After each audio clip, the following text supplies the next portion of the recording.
E eu convido você a fazer a leitura de Atos 1, verso 1 a 5. Vamos ler juntos, irmãos?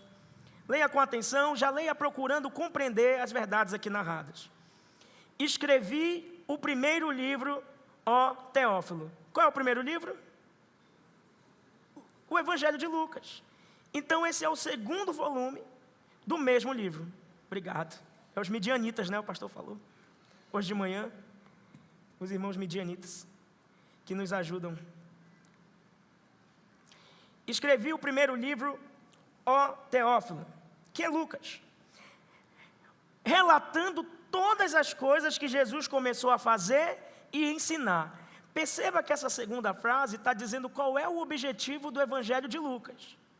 O objetivo do Evangelho de Lucas, o primeiro livro, é narrar tudo o que o Senhor Jesus começou a fazer e começou a ensinar. Esse é o objetivo do primeiro livro. Verso 2. Até o dia em que foi elevado às alturas. Ora, como é que o Evangelho de Lucas termina? Os irmãos lembram? O nosso último sermão termina com a ascensão de Jesus. Jesus é elevado aos céus, entronizado nas alturas. Então, o objetivo de Lucas é narrar tudo o que o Senhor começou a fazer e ensinar até o dia da sua ascensão. Então, ele cumpre. Na ascensão, o Evangelho de Lucas encerra. Mas aí nós temos a continuidade dessa história, que é justamente Atos. E aqui, irmãos, importante dizer, em Atos 1, do verso 1 a 5, que é o texto da nossa devoção de hoje, importante dizer, nós temos um relato ampliado, com um pouco mais de detalhes, do mesmo texto que nós vimos domingo passado, onde Lucas encerra. Alguns detalhes a mais dessa ascensão, mostrando ou deixando evidente esse elo, essa conexão entre o que foi dito antes em Lucas e o que está sendo dito agora em Atos. Vamos lá? Leia o verso 2 novamente. Até o dia em que foi elevado às alturas, depois de haver dado mandamentos por meio do Espírito Santo aos apóstolos que tinha escolhido. Preste atenção. Jesus deu mandamentos por meio do Espírito Santo aos apóstolos. Você percebe isso? Há uma entrega, uma confiança desse ministério, ou uma gerência, uma administração de Cristo por meio do Espírito na igreja. Já já isso vai fazer mais sentido para você, mas eu estou antecipando esses pontos para que você pegue como os tópicos do que a gente vai trabalhar. Então, aquela ascensão de Cristo, em que Cristo foi assunto aos céus, nós não podemos entender como uma despedida. Não é uma despedida, irmãos. É o encerramento do ministério terreno de Jesus, mas o início do seu reinado. A ascensão de Jesus é a sua entronização. Então não é que Jesus saiu de cena e agora o Espírito Santo entrou em cena, como alguns pensam. Jesus continua reinando por meio do Espírito. Você leu aqui o que está sendo dito? Você entendeu o que está sendo dito aqui? O Senhor continua atuando na sua igreja, governando o seu povo, através do seu Espírito. Vamos lá, verso 3. Depois de ter padecido a sua morte, Jesus se apresentou vivo à sua ressurreição, a seus apóstolos, isto é, os 12, com muitas provas incontestáveis, palavra que merece atenção, você deveria grifar. Essa palavra aqui não é uma palavra que aponta para sinais, com muitos sinais da sua ressurreição, não é esse sentido, depois eu vou deixar mais claro. É com muitas provas incontestáveis. Lucas, que é um médico, ele traz uma palavra que é no sentido mais forense, ou seja, com provas que não podem ser refutadas, com argumentos que não podem ser colocados em descréditos. Os irmãos estão entendendo isso? É tão clara, tão evidente a ressurreição de Jesus, que ela não pode ser posta em dúvida, porque Jesus colocou muitas provas diante daqueles a quem ele estava se demonstrando vivo. Nós acabamos de cantar, porque ele vive, eu posso crer no amanhã. O nosso Senhor está vivo, não está morto. E isso, irmãos, é incontestável. Preste atenção nessa palavra. Por quê? Porque muitas pessoas pensam que o evangelho, no que diz respeito à ressurreição, do fato de Jesus estar vivo, é uma supra-história. Você já ouviu essa expressão? Supra-história? Ou seja, o que é história? É aquilo que a gente estuda do Império Romano, a história comum na nossa escola, tudo aquilo é verdade, é comprovado, mas no que diz respeito à ressurreição de Jesus, é uma supra-história. Ou seja, é só para aqueles que têm fé, é para um público específico. Esse negócio de ressurreição é para quem é assim, não é real. É para quem tem uma experiência mística, ou seja, coloca uma coisa que é histórica dentro de um ambiente de uma supra-história. Não, nós não vamos permitir isso. A ressurreição de Jesus, ela é histórica. Assim como a gente pode estudar a vida de Platão, de Aristóteles, nós podemos estudar a vida de Jesus. O Jesus histórico, ele é inegável, mas nós não ficamos só com o Jesus da história. Nós sabemos que o Jesus da história, além de ser inegável na sua existência, ele é também o Jesus que morreu e que ressuscitou, e a história comprova abundantemente que nessa terra houve uma ressurreição, e ninguém pode negar que Jesus levantou dos mortos, porque são muitas testemunhas oculares, porque ele falou a pessoas que estavam dispostas a morrer por essa verdade, e morreram por afirmar que Cristo vivia. E o Evangelho de Atos é justamente a sustentação histórica de uma coisa que, para nós, entre aspas, não deveria estar no âmbito da fé. A ressurreição está no âmbito da fé. Está também. Mas o que Lucas está dizendo para nós não é isso. Ele não está espiritualizando a ressurreição. Ele está dizendo, a ressurreição é histórica. Talvez você nunca tenha visto alguém ressuscitar, mas é inegável que Jesus ressuscitou, e existem provas incontestáveis de que ele está vivo. É isso que Lucas está dizendo aqui. Vamos avançar. Provas incontestáveis, verso 3. Aparecendo-lhes durante 40 dias. Então, depois que o Senhor Jesus ressuscitou, irmãos, ele permaneceu 40 dias com seus apóstolos, ensinando eles coisas que eles precisavam aprender. E Lucas nos revela o conteúdo do que foi ensinado. O que Jesus falava com esses discípulos durante 40 dias? Qual era o assunto que ele conversava?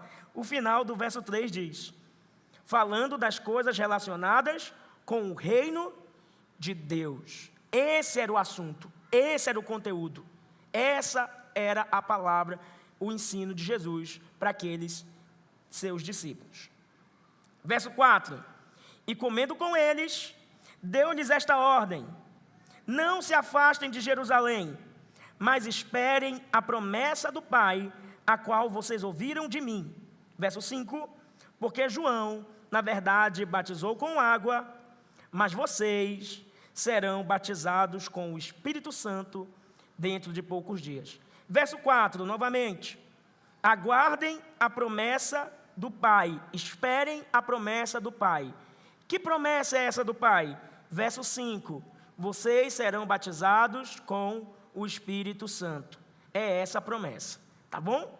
Agora que você tem todo o esqueleto, todo o panorama daquilo que é muito importante, a gente vai seguir olhando verso a verso e adentrando um pouco mais dentro desse texto, procurando no Senhor edificação e aplicar essas verdades na nossa vida. Glória a Deus por sua vida. Que bom que o Senhor te trouxe até aqui. Que bom que a chuva não te pediu. Há muitos irmãos nossos que estão doentes, inclusive coloque-os em sua oração. Há muitos irmãos viajando também, coloque-os em sua oração. Mas pela graça do Senhor, o Senhor quis que você estivesse aqui hoje. Isso não pode ser uma coincidência. Então, dê toda a sua atenção para o que você haverá de ouvir, porque é a palavra de Deus. Não pense que é um homem falando. Aquilo que vier de mim, descarte. Mas o que for do Senhor, aplique no seu coração e viva. Assim eu farei também. Aquilo que for do Senhor, aplicarei no coração para viver. E que sejamos edificados nessa nova série expositiva, dando continuidade a Atos. O título desse sermão é A Certeza da Continuidade. A certeza da continuidade. Tá bom? E por que Atos é indispensável para nós como igreja? E por que estudar Atos? Não sei se os irmãos estão cientes. Esse é um problema de, por vezes, viver numa bolha. Mas eu creio que nós não vivamos assim. Eu sei que você considera, e principalmente você que é membro da IBS, essa igreja uma igreja saudável. Uma igreja bíblica, compromissada com o Evangelho. Que tem aquelas 3 marcas que nós costumamos dizer que são as marcas de uma igreja verdadeira. A pregação fiel da palavra, a correta administração das ordenanças, batismo e ceia, e também a administração da disciplina eclesiástica, que é a correção do pecado. Ou seja, nós não somos coniventes com o pecado alheio. Isso são 3 marcas da igreja verdadeira. É assim que desejamos prosseguir até que Cristo volte. Mas o cenário da igreja evangélica no mundo e em termos de Brasil não é um cenário bom. Se você tiver a experiência de um domingo ou outro visitar alguma outra igreja batista, por vezes até de outra denominação, que possa até ser reformada, ou não, aí se nós entrarmos no âmbito do meio pentecostal e neopentecostal, você vai perceber que o evangelho, ou o evangeliquez brasileiro, é uma tremenda de uma bagunça. São pessoas que verdadeiramente não conhecem a Deus, não sabem o que é a igreja, não têm compromisso com o corpo de Cristo e não vivem a fé que o Senhor Jesus preservou e deixou a nós por meio do seu Espírito aos apóstolos, que está registrado nas Escrituras. São igrejas que estão procurando encher os seus bancos por meio de atrativos que não o Evangelho. Só tem uma coisa que a igreja precisa, essa é a tese central de Atos, do Evangelho de Jesus Cristo.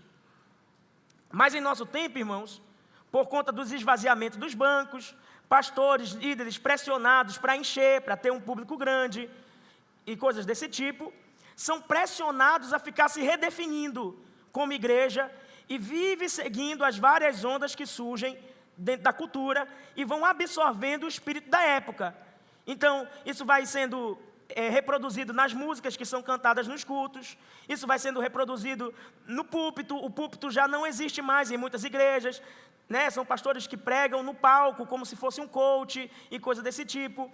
Então, há um esvaziamento por causa da pressão cultural e por causa dessa necessidade de encher a igreja, mas não de forma saudável, não com o evangelho das Escrituras. Então, muitas pessoas equivocadamente propõem que a relevância de uma igreja dependeria ou depende dos métodos modernos, estratégias de mercado que hoje se usam, leituras sociológicas, ferramentas psicológicas, é o que temos visto hoje no evangeliquez. Então são manipulações emocionais, que você, indo visitando uma igreja ou outra por aí, você não vai demorar muito para perceber isso. E não é fazendo uma crítica. Existem também, pela graça de Deus, muitas igrejas verdadeiras. Nós não somos a única, e isso é fato. Isso é fato. Mas, se a gente for pegar o montante, a coisa está bagunçada, a coisa está feia. E você deveria se preocupar com isso. Porque se o nosso papel é pregar o evangelho, e é o nosso papel, e o livro de Atos vai deixar claro que nós fomos enviados para pegar, anunciar o evangelho da salvação, a que lugar as pessoas que estão sendo salvas estão sendo recebidas, recepcionadas? Igrejas com pastores lobos, oportunistas, igrejas que são muito focadas no dinheiro, como você sabe como é, megas igrejas, megas estruturas, mundanas em um certo sentido. Mas quando nós abrimos o livro de Atos dos Apóstolos, que é como nós chamamos, se você vê aí, a Sociedade Bíblica colocou esse nome, lá no cabeçalho, Atos dos Apóstolos, mas talvez não seja o nome mais apropriado, de fato, depois nós veremos o porquê. Mas o que nós lemos aqui nesse livro, é que nós somos confrontados imediatamente pela verdade. Qual é a verdade? A igreja, ela não nasce de métodos humanos, de estratégias humanas, de coisas que eu, com a minha própria mão, ou você, com a sua própria mão, venha a fazer e aí produz ou fabrica a igreja. Não. A igreja, ela é uma obra continuada de Jesus Cristo. Lembra do título do sermão? Certeza da continuidade. O Senhor Jesus, Ele fez a sua obra, foi assunto aos céus, lá dos céus Ele reina, conduzindo o seu povo. O que a igreja mais precisa é de dependência de Jesus. É o que a igreja brasileira e no mundo mais precisa, depender verdadeiramente de Jesus. Que Jesus seja pregado, anunciado, alvo das nossas confianças. Nós precisamos de uma igreja cristocêntrica. É isso que nós precisamos. Nós precisamos ser e nós precisamos fazer, anunciar com que essa verdade para que outras igrejas também busquem e sejam igrejas cristocêntricas, que exaltem e centralizem o Senhor. Muitos líderes vão para o livro de Atos achando que ele é uma espécie de manual de crescimento eclesiástico. Nós devemos voltar ao padrão da igreja primitiva a fim de sermos uma igreja que cresce. Sim e não. Existem coisas positivas na igreja primitiva, na igreja de Atos, e nós vamos ter que olhar, observar e imitar. Nós faremos isso como igreja. Mas existem coisas que não são para ser imitadas, não são para ser levadas em conta, porque aquela igreja era uma igreja também como nós, pecadora, falha, e que por vezes agia de maneira a desagradar a vontade de Deus revelada. Então nós vamos ver isso, uma igreja que está em desenvolvimento, em santificação, uma igreja que está sendo santificada, de fato, é o que nós vemos no livro de Atos. Então, inclusive, fica aqui essa nota, parêntese, para que você possa levar ela com você até o fim dessas exposições. Você está percebendo que eu estou fazendo um preâmbulo bem longo, né? Porque nós estamos começando esse livro e você precisa ter esse arcabouço. Então, fica aqui como uma nota aos irmãos, a igreja primitiva, ela tem acontecimentos que não vão jamais se repetir nos dias de hoje. Há coisas que aconteceram naquele contexto, naquele momento, que nós não vamos reproduzir e nem viver hoje. Por exemplo, vou citar uma coisa que nós já veremos no texto de hoje, que é o derramamento do Espírito Santo, tal como aconteceu em Atos, em Pentecostes. Aquilo é irreproduzível. Aquilo aconteceu naquele momento, naquele contexto, para aquela igreja, com um propósito definido, que o livro inteiro vai nos apresentar. Outra coisa que nós não podemos levar adiante, que Atos traz, mas hoje nós não podemos, o ministério apostólico. Eu sei que hoje você sai na rua, é muito fácil você ver uma placa com a foto de alguém, apóstolo fulano de tal, né? Aqui em Manaus nós temos um que é mais do que apóstolo, ele é um pai apóstolo, ele mesmo se denominou assim. Você sabe quem é, né? Então você tem a foto dele, da família dele. Irmãos, esse ministério foi descontinuado. Ministério apostólico, ele, como no padrão de Atos, não existe mais. O ministério apostólico, ele é como um bastão, e esse bastão foi passado para frente. E quem foi que recebeu esse ministério da palavra, que antes estava confiado ou consignado ao ministério apostólico? Os pastores. Você vê Paulo passando o ministério da palavra, por exemplo, a Timóteo, a Tito. Mas perceba, não toda a integridade do ministério apostólico, porque o ministério apostólico é um ministério complexo, tem muitas coisas. E uma das coisas que o ministério apostólico tem é o compromisso da exposição da palavra. E dentre todas as coisas que o ministério apostólico tem, apenas essa, do compromisso com a exposição da palavra e do governo da igreja, foram repassados à frente. Não mais os atos extraordinários que você vê, não mais a inspiração e a inerrância dos escritos. Entende isso? Então, nesse ministério complexo, nós temos o ministério pastoral aí, com a sua continuidade, mas não nos mesmos moldes, mas naquilo que o Senhor achou por bem confiar a homens que Ele mesmo designou para pastores. Então, irmãos, Atos não é, de fato, um manual de crescimento eclesiástico, não é um registro romântico da igreja primitiva, pelo contrário, vai mostrar uma igreja que é falha, uma igreja que de fato precisa de correção, mas é uma narrativa inspirada. Aliás, é o único livro histórico do Novo Testamento, é Atos, o único livro histórico. Se você gosta de ler, existe um livro de Eusébio, que é chamado de História Eclesiástica. Depois você pode pesquisar, História Eclesiástica, você dá um Google. Ele narra o mesmo período histórico de Atos. E sabe o que é interessante? Você percebe que Lucas realmente faz um trabalho de um historiador. Muitas das coisas que você lê na História Eclesiástica, você lê em Atos, com uma diferença alarmante. Atos é um livro inspirado e quer apresentar a história redentiva. E, no caso, a história eclesiástica é um livro de história comum. Mas, ainda que Atos apresente uma história redentiva, é importante dizer que é história e não supra-história. Os irmãos entenderam isso? É história de fato e não supra-história. Não é uma história colocada no contingente para quem tem fé. Não, é história real. Para quem tem olhos e para quem tem ouvidos, ver e ouvir. Que a fé que a gente professa no Jesus Cristo, o nosso Senhor, é uma fé autêntica. Ela é verificável. Ela é histórica. E isso muda tudo. Isso muda o jogo. Tá? Então, se Lucas, vamos ler aqui o verso 1 novamente, por gentileza.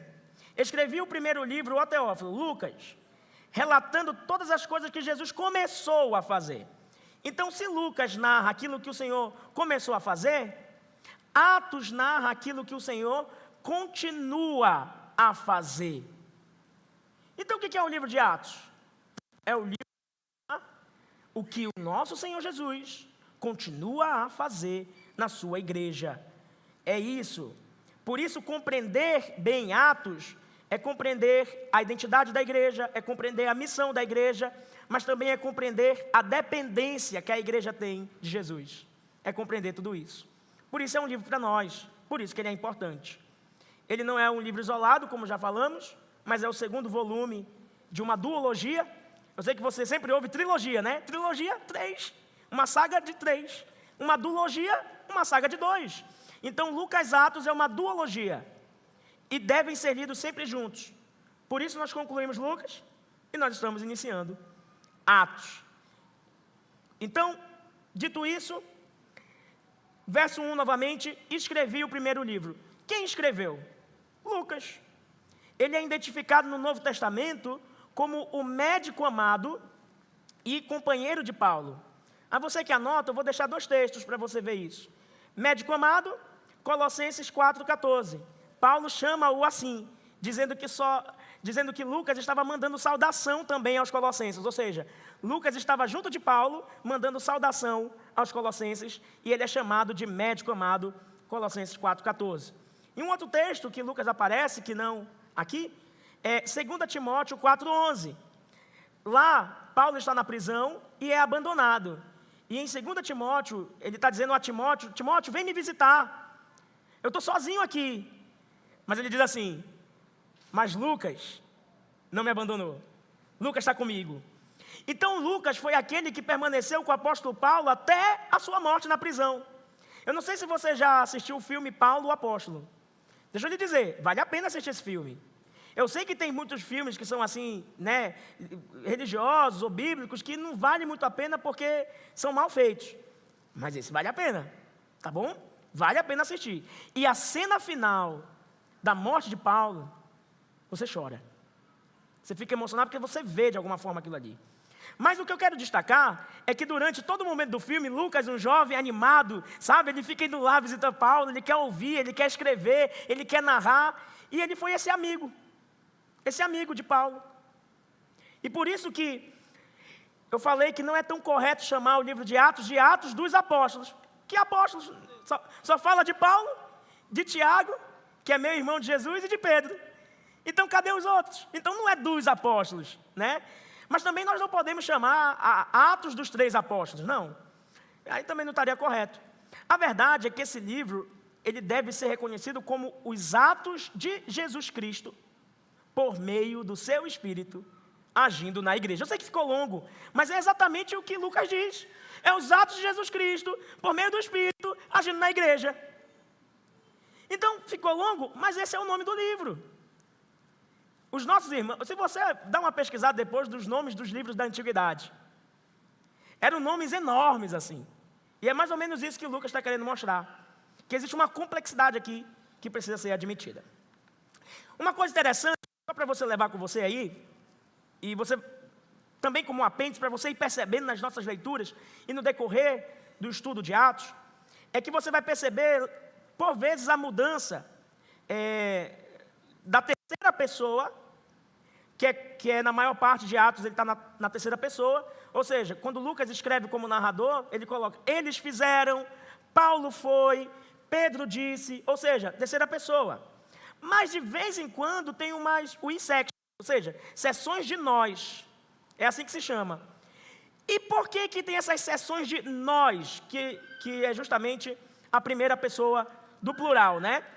Essas sessões de nós é porque são justamente os episódios em que o Lucas está incluído. Então ele diz nós, por exemplo, principalmente nas viagens paulinas, sempre ele está junto.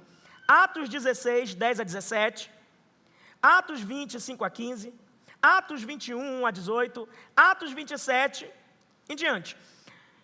Por que eu estou falando isso? Porque ele mesmo está dizendo nós, se incluindo naquelas viagens. Citando um aqui, para os irmãos terem uma noção do que está sendo dito. Atos 16, 10 a 17. E imediatamente procuramos partir para a Macedônia. Ou seja, ele se inclui nessa narrativa. Inclusive, não tem um episódio da viagem marítima de Paulo, que o barco naufraga? É Atos 27 até 28 que é narrado isso. O naufrágio do barco de Paulo. Lucas está lá. E a gente sabe como aquele naufrágio aconteceu em detalhes, porque ele é um dos participantes. Ele está lá no meio daquela coisa toda. Então, essas são as sessões de nós. Então, por mais que tenha essa proeminência da terceira pessoa, eles disseram, eles fizeram, Pedro disse, Paulo foi. Nós vamos encontrar no permeio algumas sessões de nós. Lucas se incluindo na narrativa e participando da história, das viagens, das coisas que ali acontecem. Entendido isso? Diga um amém aí se você está aqui. Ah, você está aqui, glória a Deus. Além disso, né? Além disso, irmãos, nós devemos entender o propósito, de certa forma, ou melhor, o destinatário, perdão. Se Lucas é o autor, ele escreve a quem? Quem é o destinatário? Nós vemos aqui logo no início, verso 1. Escrevi o primeiro livro, Teófilo. Teófilo, alguns dizem que Teófilo seria uma espécie não uma pessoa, mas uma expressão, porque Teófilo significa amado de Deus, né? Teófilo, amado de Deus. Filo, amor, Teo, Deus. Amado de Deus. Então, seria uma forma de Lucas escrever esse livro para todos os que são amados de Deus. Na verdade, isso não pode ser sustentado. Por quê? Vamos lá, deixa eu explicar isso para os irmãos. Vá lá para Lucas 1, agora, verso 1 a 4. E nós queremos mostrar que Teófilo não é um termo genérico para todos que são amados de Deus, tá? É uma pessoa mesmo. Por que é uma pessoa? Lucas 1, que é o primeiro volume do livro, vai deixar claro isso para a gente, ou melhor, vai deixar mais evidente isso para a gente. Lucas 1, verso 1 a 4. Todos que chegaram lá, digam amém. Olha o que diz. Visto que muitos já empreenderam uma narração coordenada dos fatos que entre nós se realizaram, conforme nos transmitiram o que desde o princípio foram deles testemunhas oculares e ministros da palavra, igualmente a mim pareceu bem, depois de cuidadosa investigação de tudo desde a sua origem, dar-lhe por escrito, excelentíssimo Teófilo. Ou seja, Lucas usa uma expressão que não faz sentido se fosse um termo genérico para amados de Deus, mas uma designação de uma pessoa. Há uma pessoa de honra, inclusive, excelentíssimo Teófilo. O que nos dá uma pista de quem é esse Teófilo. Provavelmente alguém de importância no contexto romano, alguém de proeminência, alguém de renome ou alguém de valia. Então, irmãos, o que nós entendemos até aqui, né? Entendemos que a fé cristã ela é uma fé histórica, porque Lucas, até como lemos em Lucas 1, verso 1 a 4, ele fez uma investigação acurada dos fatos. Você percebe as expressões que ele usa em Lucas 1 a 4? Investigação. Ele é um historiador. Então, ele está querendo dizer que a nossa fé é histórica, é investigável, não é supra-história, é história real. Não é uma coisa reservada ao âmbito dos religiosos. Não, é uma coisa da vida, da realidade. Poderia ser ensinado nas escolas aos nossos filhos, porque é uma história real. E de fato deveria. Mas a gente sabe que não é assim.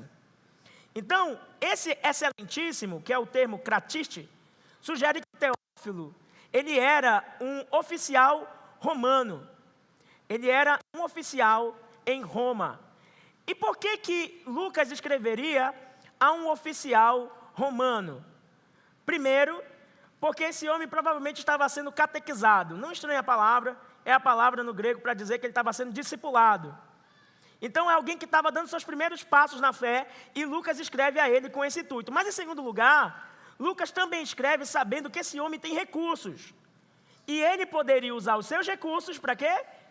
Para reimprimir, ou para fazer com que o Evangelho de Lucas fosse multiplicado em cópias e distribuídos no império. E de fato é o que acontece. Então ele está escrevendo para dizer, olha, esse livro é um livro de história mesmo. Eu sou um historiador, e eu estou escrevendo uma história que é real, e é interessante que vocês possam divulgar isso para o império inteiro. Então também tem esse contexto, esse pano de fundo, de alguém que vai financiar, e de fato, é o que acontece, nós temos algumas pistas na história a respeito disso. Tá? Mas ele era um recém-convertido, e ele estava sendo instruído na verdade da fé. Irmãos, esse primeiro ponto, que nós acabamos de explorar aqui, que é, volte lá para Atos 1 e 1. Nós acabamos de ver que a nossa fé é uma fé histórica e que ela é uma fé ancorada na realidade, fundamentada em fatos históricos. Nós não cremos numa supra-história, nós cremos numa história que é redentiva, e a nossa fé não é um mito. Não é mitologia, é algo real. E isso é uma aplicação já para os irmãos, para levarem com vocês. Toda vez que quiserem diminuir o Evangelho, achando que ele é uma historinha, como um conto de fada, calhe os opositores com a verdade e mostre que a nossa fé é uma fé histórica, muito bem fundamentada, cientificamente falando. Mas para isso você deve ser alguém que se esforce, tal como Lucas, para entender os fundamentos, as bases dessa realidade ou dessa comprovação. Ou seja, um cristão esforçado no estudo das Escrituras. Um cristão que ame as Escrituras. E que entenda que as Escrituras, a nossa fé é muito mais do que uma fé que atinge o nosso emocional. Atinge o nosso emocional? Atinge. As nossas emoções devem ser transformadas pela verdade. Mas atinge a nossa razão. Atinge a nossa cabeça, atinge o nosso cérebro. A nossa fé é uma fé que pensa. E nós precisamos de cristãos que sejam, de fato, irmãos, não é errado dizer isso, inteligentes. E que use a sua inteligência para a glória de Deus. E que use a sua inteligência, a sua influência para a glória de Deus, como Lucas está fazendo, como o Teófilo fará. E fez. Não sei se você sabe disso, mas nós estamos diante do grego mais complexo e mais refinado do Novo Testamento. Nenhum outro texto no Novo Testamento é mais complexo do que o texto de Atos. Por quê? Porque quem está escrevendo é uma pessoa totalmente capacitada. É alguém que domina a língua. E isso diz algo sobre nós. Que nós, como crentes no Senhor, não deveríamos aceitar mediocridade no que diz respeito ao estudo das Escrituras. Mas por vezes, irmãos, nós somos medíocres. Nós ficamos ali com a devocional de John Mayer. Bom dia com Spurgeon, que Spurgeon não escreveu nada que está ali. Sabe, bom dia Espírito Santo. Irmãos, pega tudo isso e joga no lixo. Leia a sua Bíblia com profundidade. Leia a sua Bíblia com afinco, com estudo, com interesse, com doutrina. Você precisa disso. Não ache que a nossa fé é uma fé que tem que ficar ancorada no campo do emocionalismo.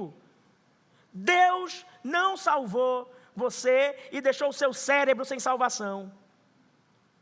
O seu cérebro é para ser empregado no estudo da palavra de Deus. e para que você faça grandes coisas em nome de Deus, para que Ele seja glorificado por meio daquilo que você fez.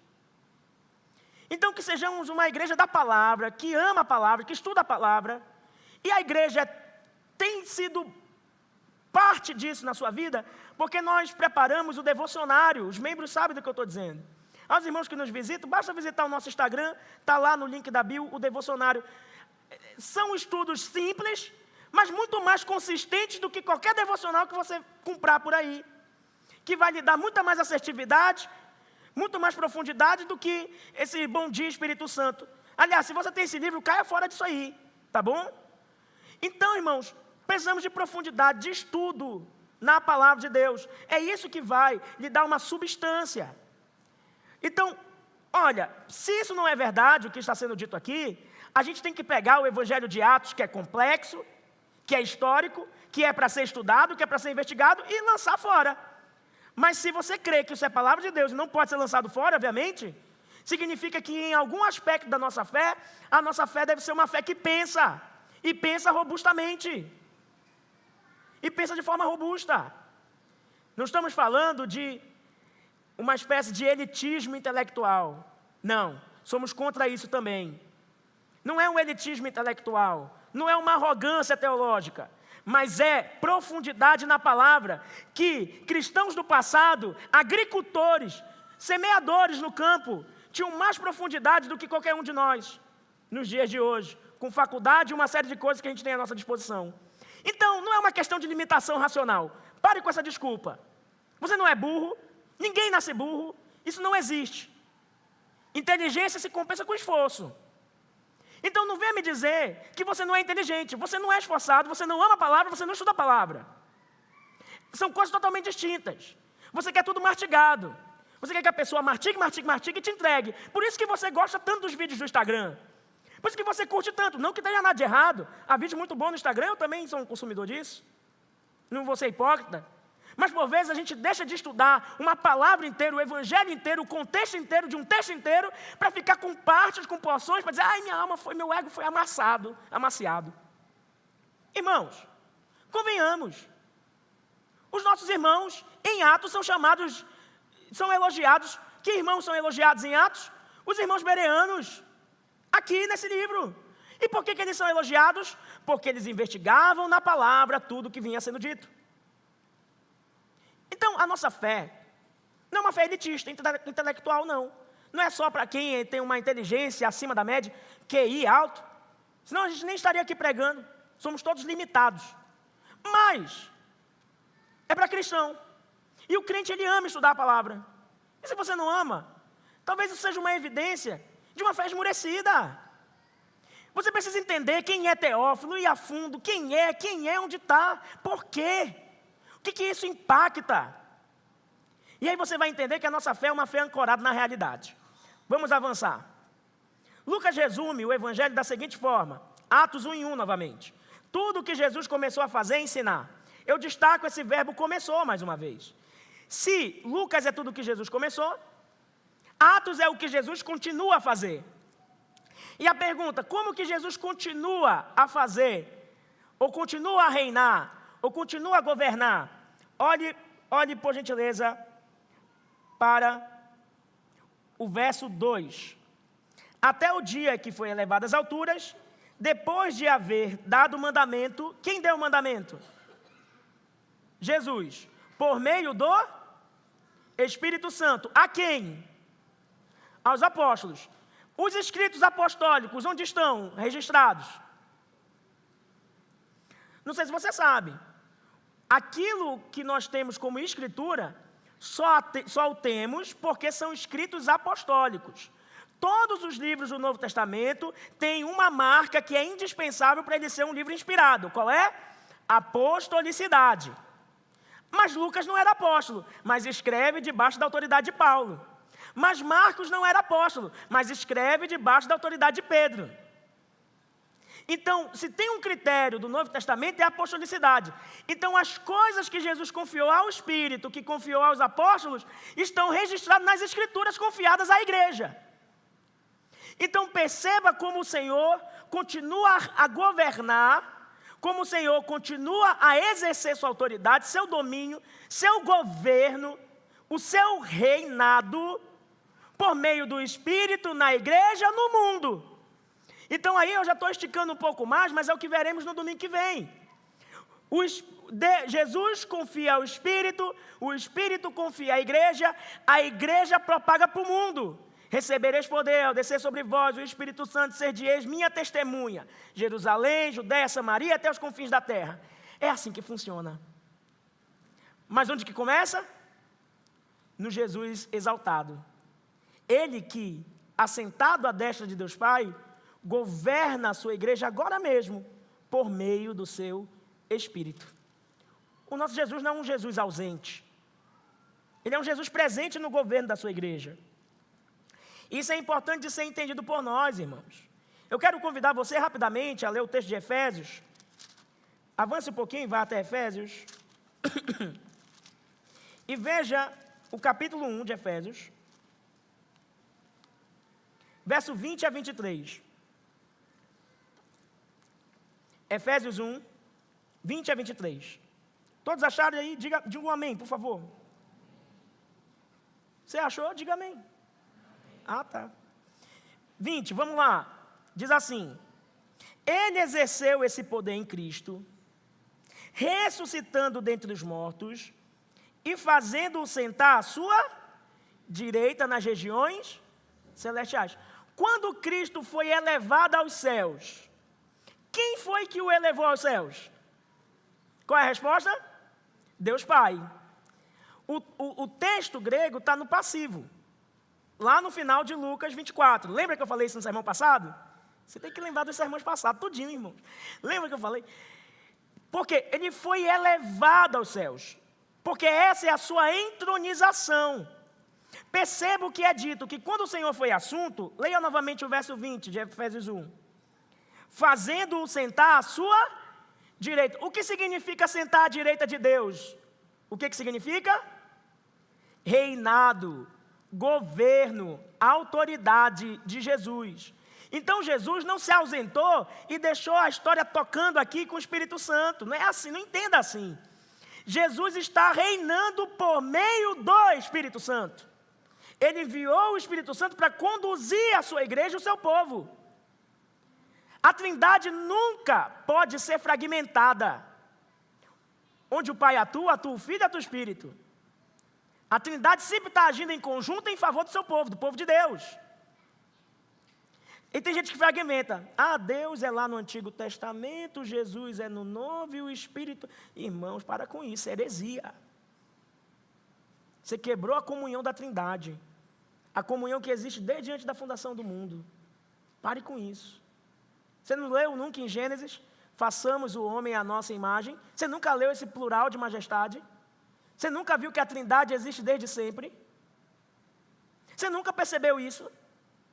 Façamos quem? Jesus, Deus está com quem ali?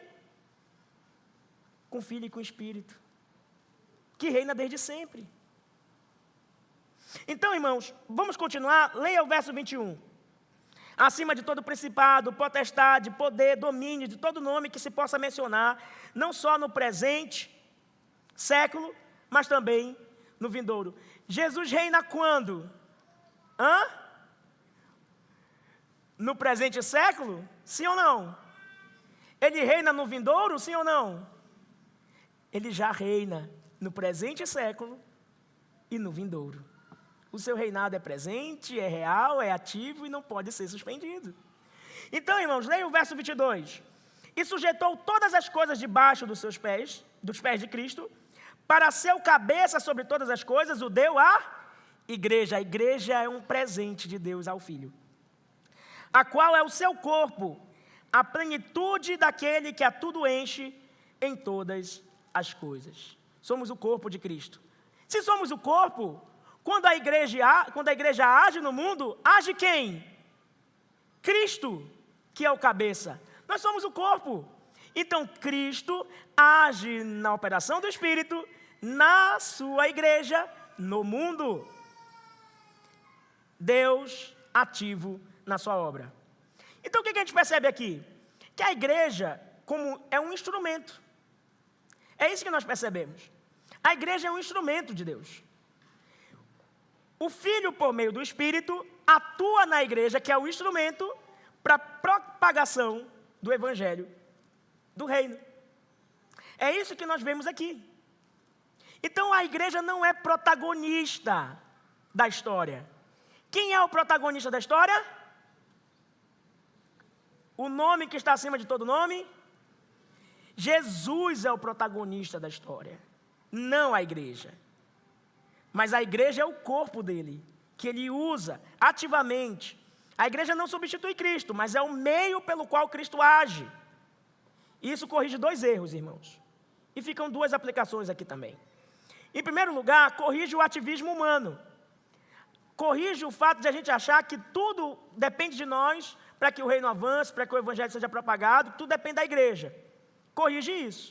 Mas também corrige o comodismo espiritual, que sempre espera Deus agir sem instrumentos. Ou seja, como se Deus pudesse agir sem instrumentos. Ele pode, mas Ele se obrigou, na sua glória, no seu conselho, a usar a igreja para fazer aquilo que Ele quer. Então, Deus vai nos usar. Entende isso? Nós somos instrumentos dessa obra dEle. Foi como Ele determinou, nós somos o meio para o fim, que é a glória dEle. Ou seja, o fim é a glória de Deus e Ele vai usar a igreja como meio para esse fim.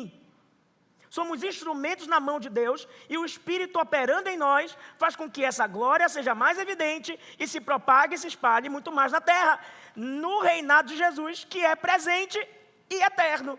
A partir de então, Jesus está reinando, desde que Ele foi entronizado. Então, o que nós podemos ver? É que a nossa vida cristã, o modo como nós vivemos hoje, aqui e agora, não é apenas uma resposta ao que Cristo fez. Muita gente interpreta assim: depois de tudo que Jesus fez por mim, morreu, ressuscitou, agora eu vou viver para Ele, vou fazer isso para Ele, como uma resposta. Mas não é bem assim.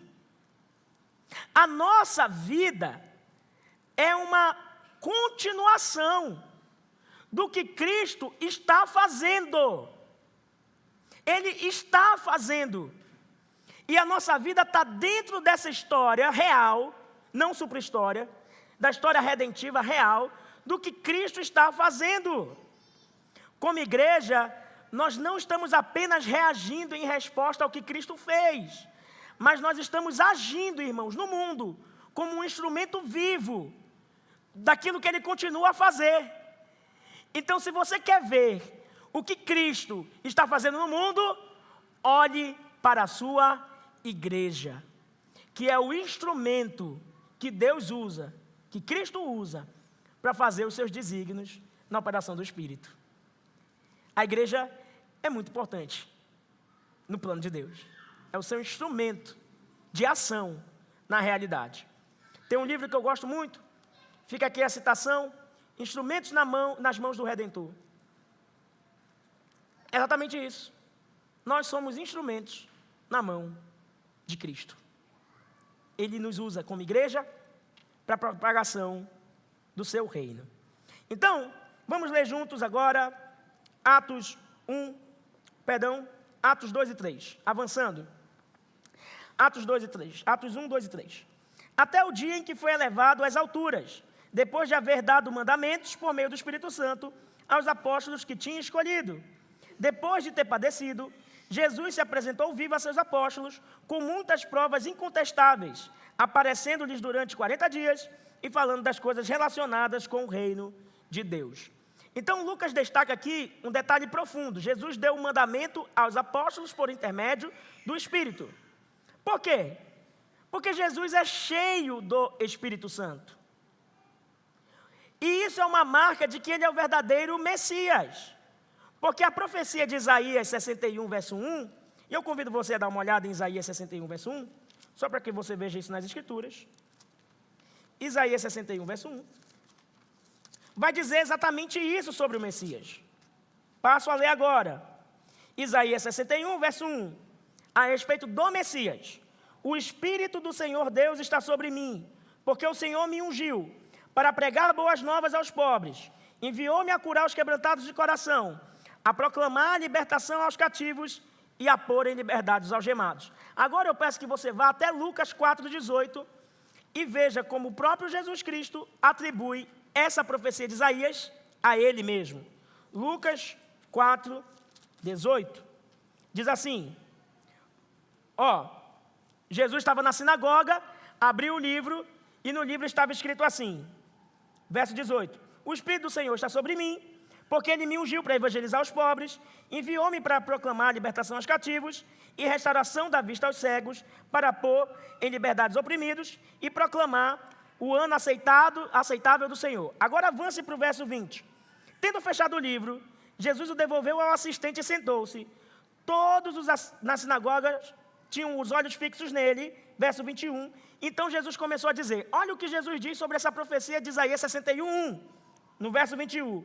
Hoje se cumpriu as escrituras que vocês acabam de ouvir. Ou seja, Jesus está dizendo que esse de Isaías 61, que é cheio do Espírito, ungido, Messias, é Ele. E Ele está dizendo isso diante de todos ali naquele momento. Então, não ache que o Espírito Santo, ele surgiu em Pentecostes. O Espírito Santo não surge em Pentecostes. O Espírito Santo atua desde o início da história da redenção. No Antigo Testamento, o Espírito Santo é quem unge os reis, o Espírito Santo é quem salva Abraão, Isaac, Jacó. Nunca o homem foi salvo sem a operação do Espírito Santo, irmão. O Espírito Santo não é um acontecimento de Pentecostes. E no batismo de Jesus, o Espírito desce como uma pomba, ungindo Jesus para a atuação no seu ministério. O Espírito Santo desde sempre está na história bíblica. E não é um acontecimento do Pentecostes. No Pentecostes acontece outra coisa, que nós, se Deus quiser, haveremos de ver. Então veja como a Trindade sempre age em favor dos seus eleitos. Deus Pai, Deus Filho e Deus Espírito Santo já podem ser vistos aqui no início do texto de Atos.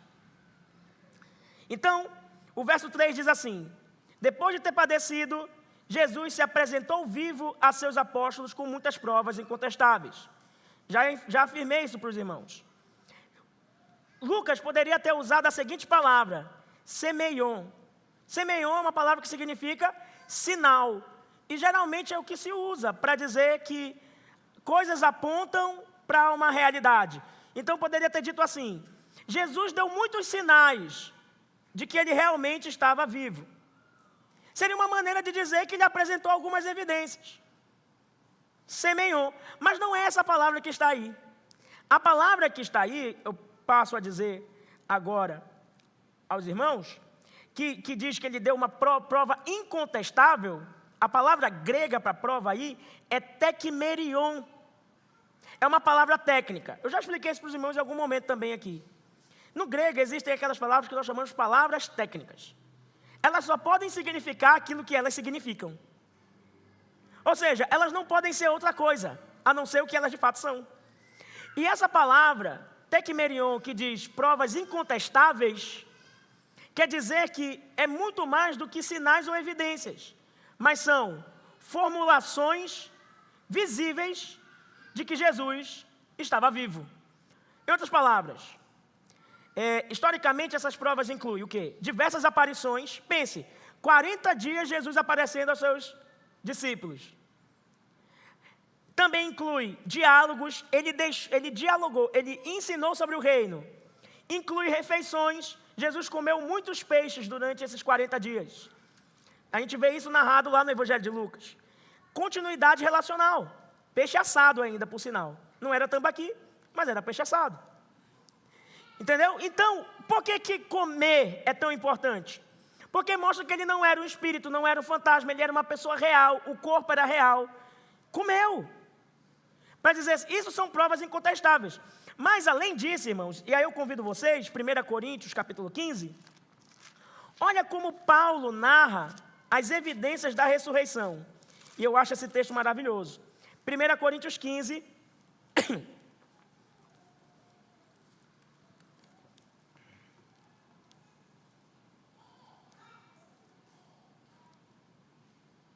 verso 3 em diante. Todos acharam aí? Diga amém. Antes de tudo, entreguei a vocês o que também recebi, que Cristo morreu pelos nossos pecados, segundo as Escrituras, e que foi sepultado e ressuscitou ao terceiro dia, segundo as Escrituras.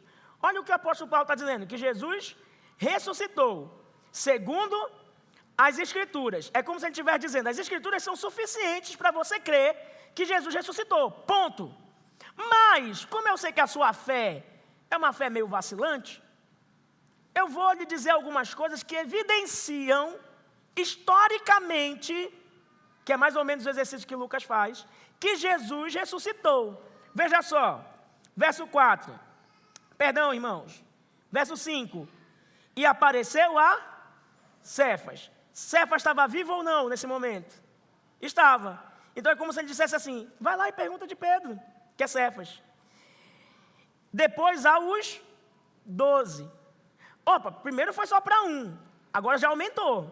Tem 12 testemunhas oculares de que Jesus está vivo. Avance, verso 6. Depois foi visto por mais de 500 irmãos. Isso é substancial, não é? E olha só o que ele diz depois de dizer que foi visto por 500 irmãos. De uma só vez, dos quais a maioria ainda vive. Ou seja, ainda vive. Quando Paulo escreveu, as pessoas estavam vivas. E por que ele diz que elas estavam vivas? É como se ele dissesse assim, vai lá, bate na porta da casa de cada um dos 500, e pergunta se eles viram Jesus vivo ou não. Você vai ter 500 pessoas, mais os 12, afirmando que Jesus realmente está vivo e que ele ressuscitou dos mortos. Entenderam o que é prova histórica substancial? Aí, vamos avançar aqui. Depois foi visto por mais de 500 irmãos de uma só vez, a maioria ainda vive, porém alguns já dormem, ou seja, morreram. Depois foi visto por Tiago. Aí você diz, por que ele vai em 12, 500? Ele está numa progressão, você percebe? 12, 500, mas depois Tiago. Por quê? Será que o argumento ficou maior com Tiago? Sim ou não? 12, 500, Tiago. Por que Tiago? Quem é esse Tiago? O meio-irmão de Jesus que não acreditava nele. Não acreditava nele. Agora vai lá com Tiago que não acreditava nele. Que possivelmente estava com seu pai e sua mãe naquele dia que foram até Jesus, dizendo, o senhor está louco, vamos voltar para casa. Chegaram a dizer isso para Jesus, a família dele. Lembra que Jesus respondeu? O meu pai e minha mãe é aquele que faz a minha vontade, que obedece ao meu pai, que faz a vontade do meu pai. Agora Tiago está sendo o quê? Testemunha. Então isso é um grande testemunho. É alguém que negou, mas que agora viu o Jesus ressurreto, e que inclusive se torna uma pessoa proeminente na história da narrativa. Aparece muito aqui em Atos.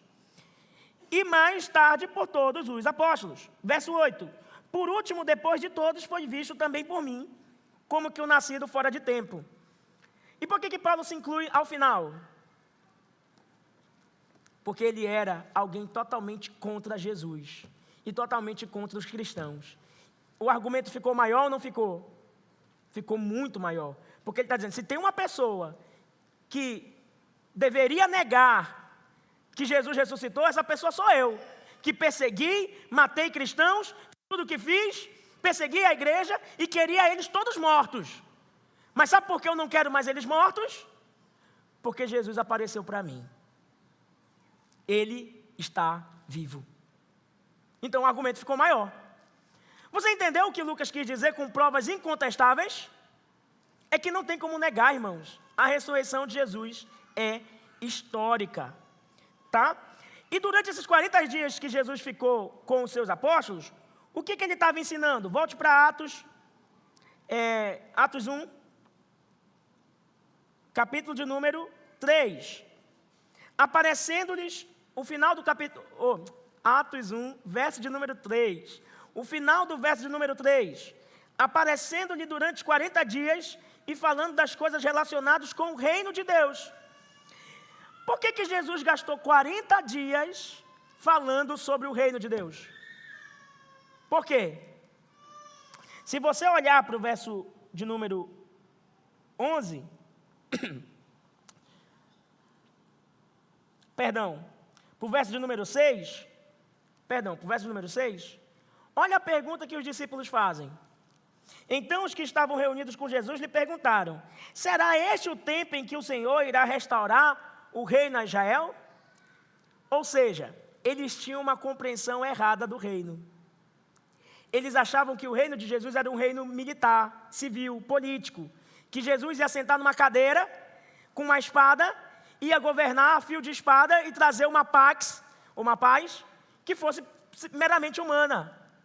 Então Jesus investe 40 dias falando sobre o reino, para justamente dizer, não, o reino já começou. Com a minha ascensão ele está inaugurado. Eu estou sentado à destra do meu Pai, e os principados e potestades estão sendo colocados por debaixo dos meus pés. Então, irmãos, o que cremos sobre isso? É que o reino de Deus já foi inaugurado, está ativo. E o que é o reino de Deus? O reino de Deus é a igreja? Sim ou não? Porque ninguém respondeu, você está com medo de responder? O reino de Deus é a igreja, sim ou não? Não. O reino de Deus não é a igreja, irmãos. O reino de Deus é maior do que a igreja. A igreja é uma agência do reino. Ou seja, tem o reino, aí você tem a agência, a agência é a igreja. É a embaixada do reino. O reino é muito... O que é o reino? Muita gente se confunde nisso. O reino é o governo de Deus no mundo. O que isso significa? Que por mais que a gente vê corruptos no poder, por mais que a gente vê muita gente abirrogando poder para si, achando que manda no mundo, que manda e desmanda, já há um rei reinando sobre tudo. E ele não gosta quem usurpa ou quem rouba o lugar que é dele. Há um rei reinando no mundo. E ele vai pisar e esmagar com os seus pés, no seu retorno, cada um daqueles que tomaram o lugar que era exclusivamente dele. Não acho que eu estou falando apenas da autarquia política. Eu posso estar falando de você. Eu posso estar falando de você. Como um pai, educando seus filhos, roubando a autoridade de Deus, se excedendo ou sendo totalmente relapso. Pode ser. São duas maneiras. Como pastor, ou como pastores. Abusando da autoridade que é de Cristo, porque nós estamos aqui não na nossa própria autoridade, mas na de Cristo. E vamos prestar contas se abusarmos ou se formos negligentes. Então, irmãos, tudo que envolve poder e autoridade, lembre-se, todo poder pertence ao Senhor Deus. Ele não divide sua glória com ninguém.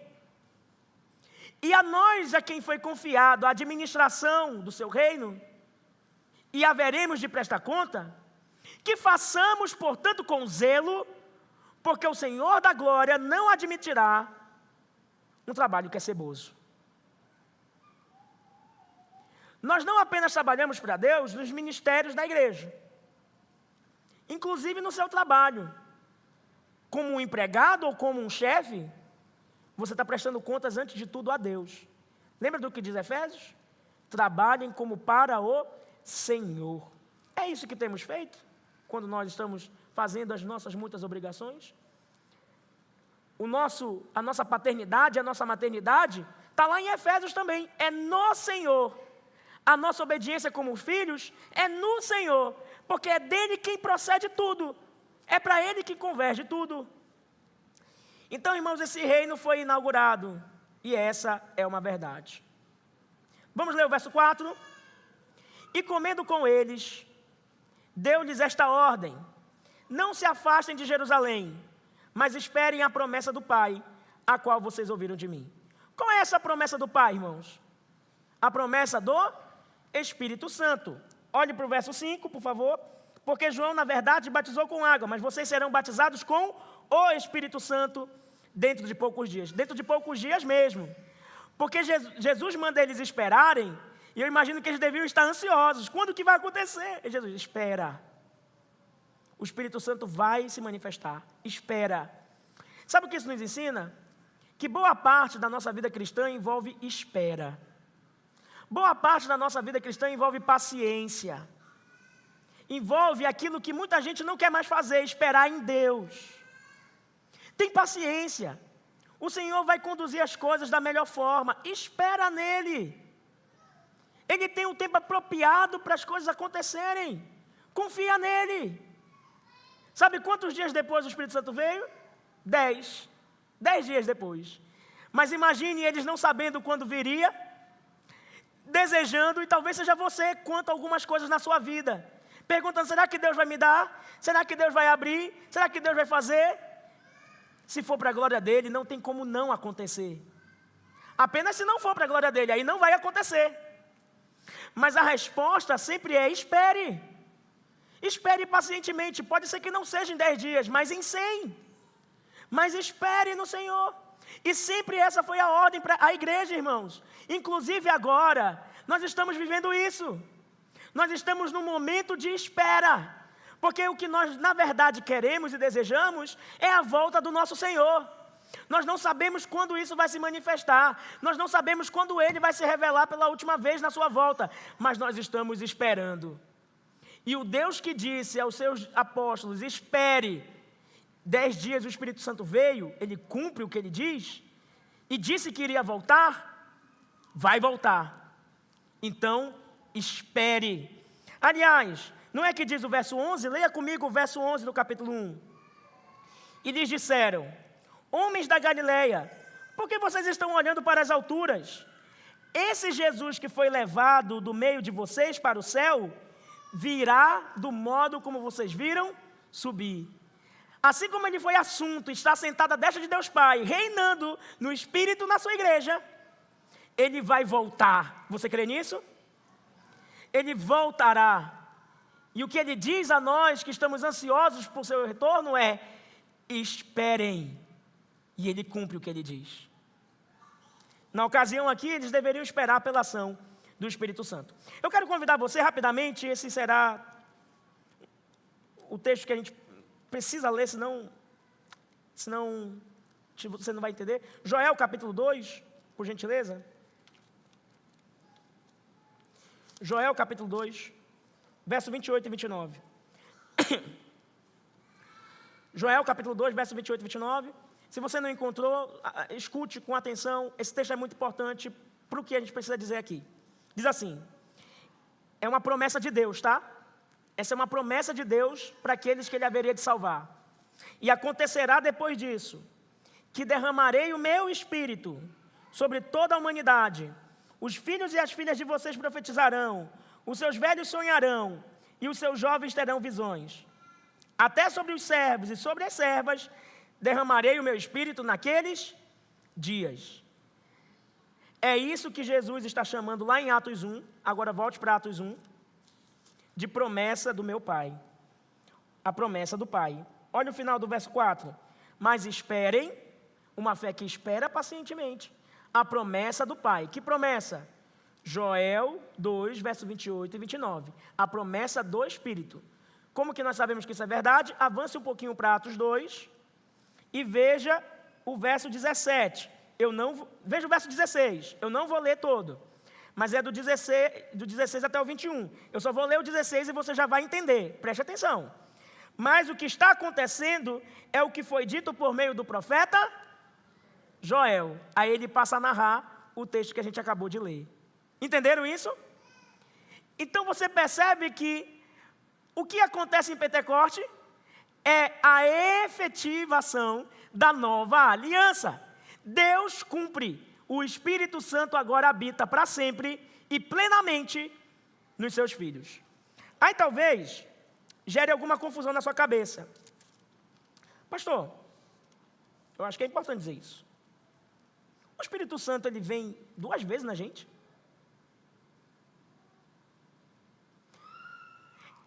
Esses discípulos, eles já eram crentes? E o Espírito Santo veio em Atos 2? Pergunta: os discípulos já eram crentes, sim ou não? Sim, já eram crentes. Existem várias provas disso, irmãos, que nós podemos ver depois com paciência tudo isso. No decorrer da exposição que vai se seguir. Mas eles já eram crentes. Eram crentes. João 20 e 22, por exemplo, anote aí, depois você lê com calma. Vai mostrar que eles já eram crentes. Mas se eles já eram crentes, então significa o quê? Que o Espírito Santo agiu neles e regenerou o coração deles, porque eles já eram crentes. Então, em Atos 2, o Espírito Santo age de novo? A resposta é sim e somente aqui. Ouviram o que eu disse? Sim e somente aqui. O que acontece em Atos 2 é irreproduzível. É um daqueles acontecimentos que está reservado àquele contexto. Por quê? Porque era necessário que acontecesse assim. Não é uma habitação do Espírito nos crentes, porque eles já eram habitados, porque já eram crentes. Não é regeneração, porque eles já eram crentes. Mas é, sim, uma plenitude do Espírito, ou uma aplicação do poder. Lembra de Atos 1:8? Mas recebereis poder ao descer sobre vós o Espírito Santo. Para ser o quê? Poder para ser testemunha, para ser mártir, que é a palavra grega para testemunha, ok? Para ser um mártir. Então, irmãos, acontece somente aqui.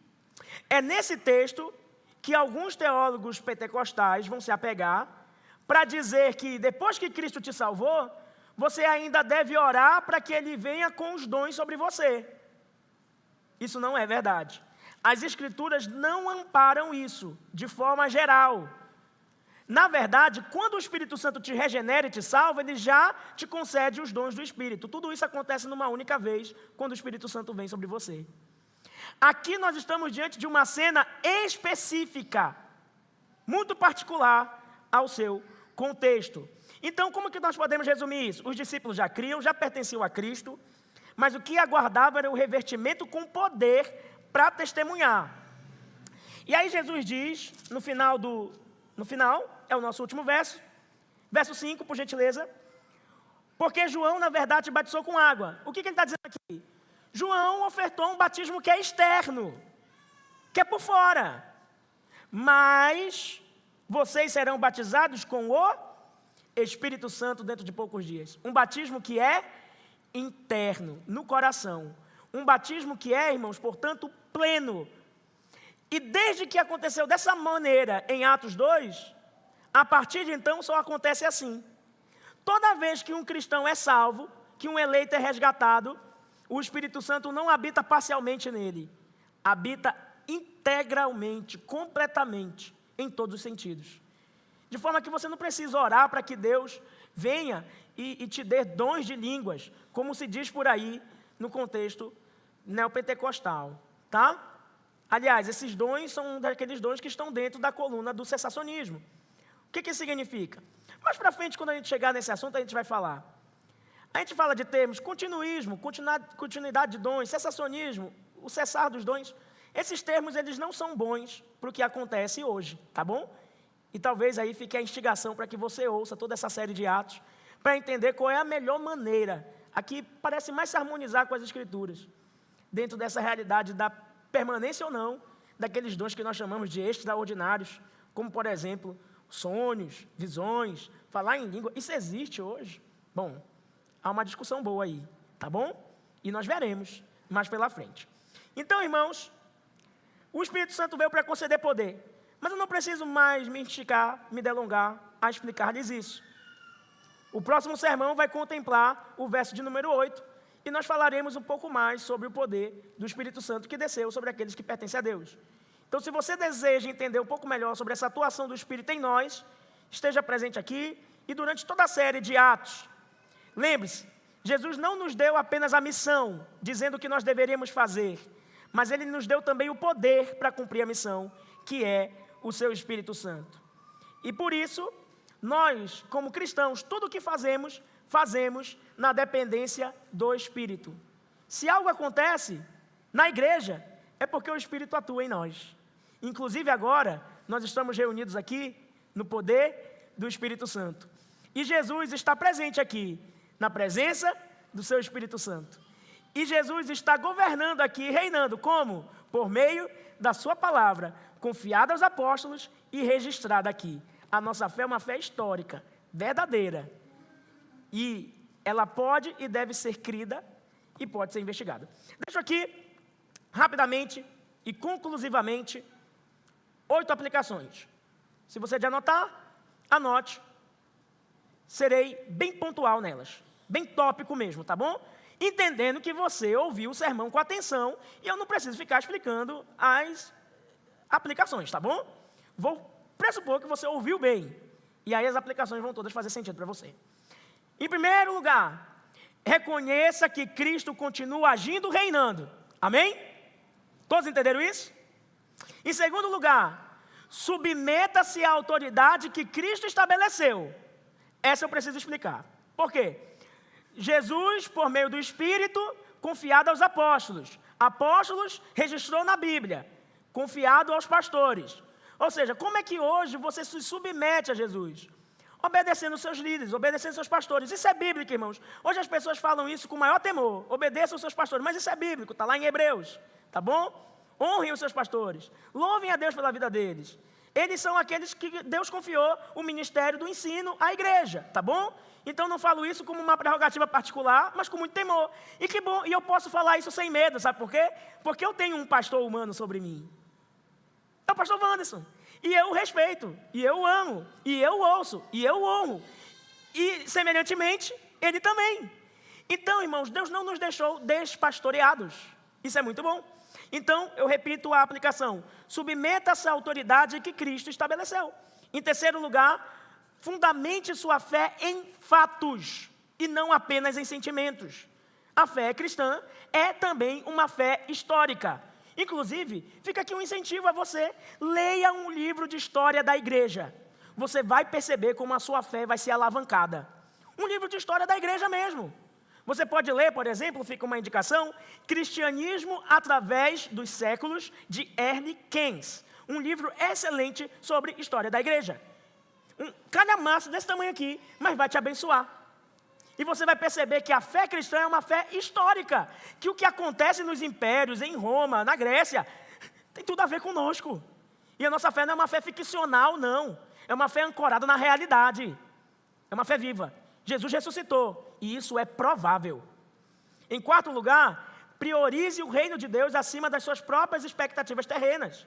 Tem gente que fica imaginando o modo como deveria ser, mas Jesus já disse, o reino está aqui. Então não reduza a fé cristã a projetos pessoais e políticos. Deixa eu dar um exemplo, uma dedução dessa aplicação. E aí você aplica para mais coisas. Por exemplo, priorize o reino de Deus acima das suas expectativas terrenas. Eu esperava que fosse Lula. Eu esperava que fosse Bolsonaro. Irmão, em qualquer cenário, Deus reina. Você entendeu isso? Então priorize o reinado de Deus acima das suas expectativas particulares. É lógico que eu tenho as minhas preferências políticas. Eu não vou ficar abirrogando elas aqui de púlpito, isso aqui não é palanque. Mas, acima de Lula e acima de Bolsonaro, e de qualquer um que possa surgir, quem? Cristo. Ele é o meu rei. Ele é o seu rei. Ele é o Senhor da igreja. É Ele que você deve se curvar. É Ele que você deve louvar. É o nome dEle que deve estar na sua boca diariamente. Às vezes está na sua boca diariamente, Bolsonaro, Bolsonaro, Bolsonaro. Às vezes está na sua boca diariamente, Lula, Lula, Lula, Lula. Mas o nome de Jesus não está na tua boca. E Ele é que é o Rei dos Reis. Então, irmãos, nos curvemos ao Rei dos Reis. Em quinto lugar, aprenda a obedecer antes de agir. Jesus diz, esperem, porque o Espírito Santo virá. Então, obedeçam antes de agir. Entendam bem, sejam pacientes. Aqui fala de uma fé que ela é contemplativa. A nossa fé deve ser uma fé contemplativa, irmãos. Eu devo esperar pelo tempo do Senhor, no tempo do Senhor. Em sexto lugar, dependa do Espírito Santo e não da sua própria força. Tudo que a igreja faz não é na própria força. Tudo que você faz não é na própria força. É no poder e na atuação do Espírito de Deus. Você depende dele. Você precisa dele. Então, por mais que nós já somos habitados pela plenitude do Espírito em algum sentido, vocês entenderam o que eu quis dizer? O Espírito não apenas nos regenera, mas já nos capacita com dons. Bênção. Nós não oramos por um segundo batismo no Espírito Santo. Certo? Mas nós devemos orar por uma coisa. Sabe o que é? Que Jesus nos encha. Eu orei isso hoje aqui. Nos encha mais e mais do Espírito Santo. Senhor, me enche mais do Teu Espírito, para que eu creia mais, para que eu confie mais, para que eu me lance mais, para que eu seja mais ousado. Em sétimo lugar, viva consciente da transição que a igreja se encontra. Que transição? Nós não estamos mais na antiga aliança, nós estamos na nova. Não viva como se estivesse na antiga. Abrace a realidade da nova, a nova economia do Espírito. E em oitavo e último lugar, eu disse que eram 8. Prepare-se para a missão. Se tem uma coisa que vai se repetir de forma insistente aqui nesse texto de Atos, e que você vai ouvir do início, hoje, até o fim dessas exposições, sabe o que é? É que Deus te salvou para que você possa anunciar o Evangelho e inclusive morrer por essa mensagem, se necessário for. Mas talvez você não esteja pregando nem dentro da sua casa, talvez você não esteja pregando nem para os seus amigos, talvez você não esteja pregando nem para a sua família. E aí, como pregar para os de fora, para os de além? Então, você é um cristão? O Espírito Santo habita em você? Então isso deveria significar que a sua vida clama por anunciar o Cristo ressurreto, que reina no Espírito, na sua igreja, no mundo. Nessa história que é redentiva, mas que é real e não supra-história. Agora mesmo, há pessoas sendo salvas por uma história que é real e não ficcional. Glória ao Deus da história, que invadiu o tempo e salvou a sua igreja.